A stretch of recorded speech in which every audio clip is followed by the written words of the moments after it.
Di hari kedua tahun 2022 ini, saya mengupas dan akan bernostalgia tentang kelenteng Hoktaegyo atau tempat ibadah Tridharma Amurfabumi Salatiga. Kelenteng ini berdiri tahun 1872.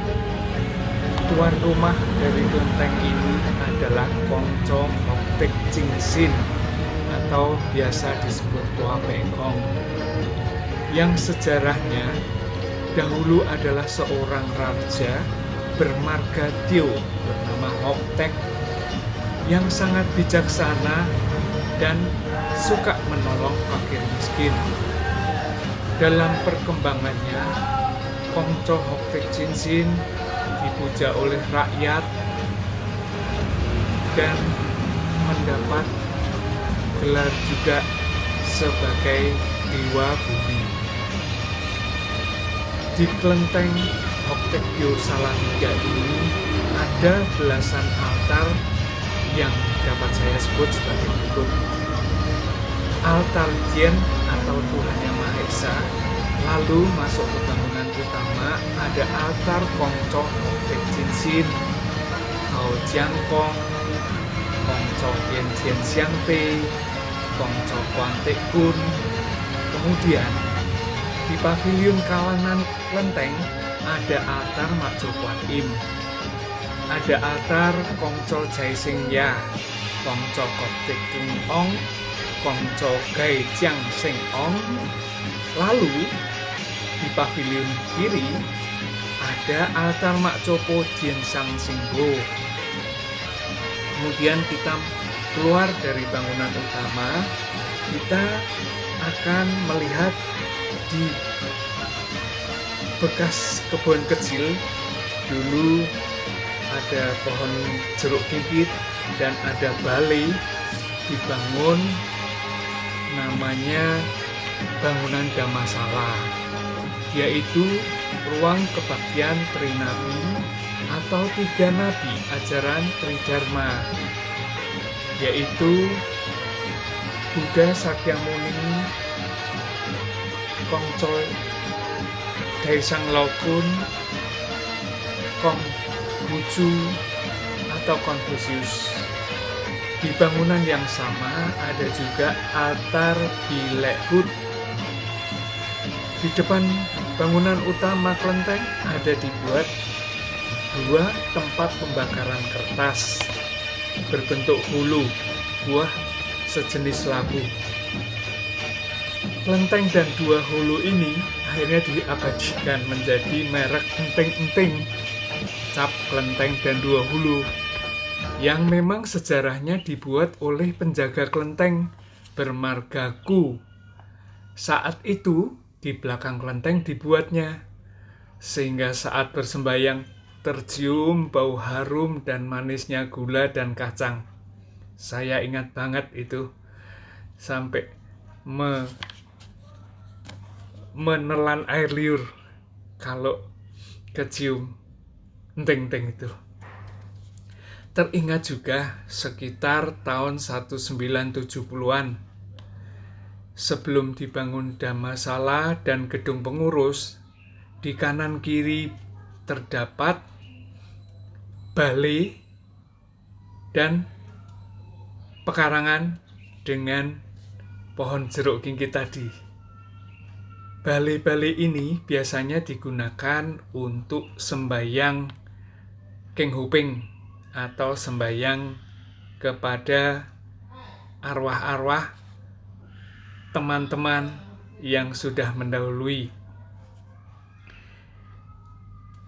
Di balai ini ada dinding yang tempat biasa kita naik untuk memetik jeruk gigit. Wah, punya keasikan tersendiri, walau tangan sedikit lengket-lengket. Dahulu, kegiatan ibadah bersama hanya diramaikan oleh emak-emak yang saya biasa sebut Pakme pada perayaan habis Imlek dan ulang tahun Kongco Makco. Oh ya, biasanya habis Imlek itu ada acara sembahyang Poun yang dipimpin oleh seorang padri. Saya ingat banget saat itu padrinya seorang laki-laki dengan cara memimpin sembahyang berpradaksina, yaitu berjalan searah jarum jam, dimulai dari teras Dien Dan, tempat altar Dien, masuk ke bangunan utama, memutar sebanyak 3 kali melalui altar utama Kongco Hoktek Jinsin. Kelenteng berkembang dan surut sesuai zamannya. Dengan pengelolaan dan koordinasi yang baik, lalu ada kepengurusan yang aktif dan muda-mudi yang mau peduli. Disitulah kelenteng baru bisa berkembang dengan baik. Oh ya, ada acara-acara besar di Kelenteng Salatiga yang terus saya kenang, seperti sembahyang besar kepada Tuhan pada tanggal 9 Ciagwe atau bulan pertama kalender lunar.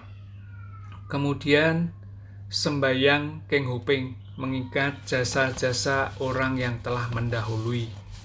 Juga sembahyang Tiongju yang biasanya diikutin oleh acara lelangan, merupakan acara-acara yang tak terlupakan.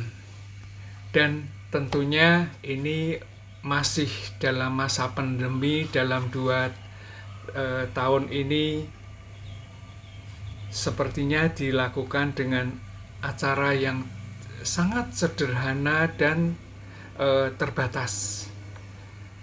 Semoga tahun 2022 ini akan semakin